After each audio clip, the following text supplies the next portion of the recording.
defense against a shoulder grab. In this video, I'm going to share with you a defense against a shoulder grab from the rear. All right, let's break it down. If a person grabs your shoulder from the rear and turns you, your hands have to come into the defensive position. This is your defensive position. Remember, your hands are up to defend against a linear strike, a jab, a cross, etc. Your hands are also up to defend against circular strikes. This way here you could do your wide covers or your extended outward blocks, your choice in the moment. Now, he grabs my shoulder, he turns me. Just this motion alone, you need to practice 1,000 times for it to become automatic, for it to become muscle memory. You're not going to automatically bring those hands up if you don't practice. He grabs my shoulder, he turns me. My hands are up in a defensive position.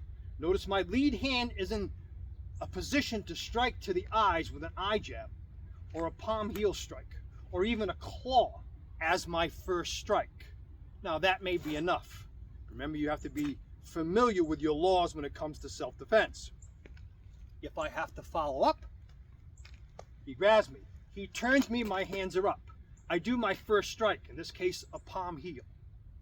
If I need to follow up because my opponent has a high pain tolerance, because my opponent is a fighter, because of adrenaline, I'm going to attach the clothing, I'm going to grab the throat, I'm going to grab the ear, I'm going to grab the hair, etc. But I grab onto his clothing right here, and I can follow up with my hammer strikes. Remember to drop your body weight to get maximum power on the hammer strikes. It could be a closed fist, that's your choice. It could be a palm heel strike or an elbow. Again, that is your choice in the moment. What if there is distance now? What if the person grabs me, I turn, I get that first strike in, but I have distance now. I can't use my close range weapons, so there is a groin kick right there. I can kick that ankle, I can stomp that knee. All that is available to you if there is distance. Now, what if my opponent grabs with the other arm?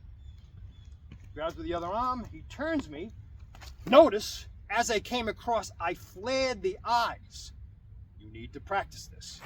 He grabs my shoulder, he turns me. I flare the eyes. My hands are still in a defensive position, so even if I miss the flare of the eyes, I'm still in position for that eye jab, for that palm heel strike, for that claw being my first strike. And again, if necessary, I can attach and follow up with my close range weapons. If there is distance, I can follow up with my kicks. I can kick, I can kick. Okay, you have these various different low-line weapons that you can use. Now, what you don't want to do is get into a habit, and I see this with self-defense. They grab, they turn you, your hands in position, and you strike them in the throat. Too much of these deadly strikes are being used in self-defense techniques when it's not justified. If a person grabs you, turns you, and you fire an immediate throat strike, you're killing a man because he grabbed and turned you? You're killing a man because he was aggressive in the moment. Maybe he was angry, maybe he was drunk, maybe had a fight with his partner, and just in that moment, he was angry. That doesn't justify you killing them.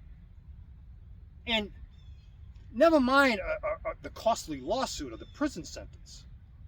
But keep in mind what too many self-defense instructors don't go into. Keep in mind the consequences or karma of self-defense. What if that person seeks vengeance now? Then what? What if you kill that person and their family member or friend seeks vengeance?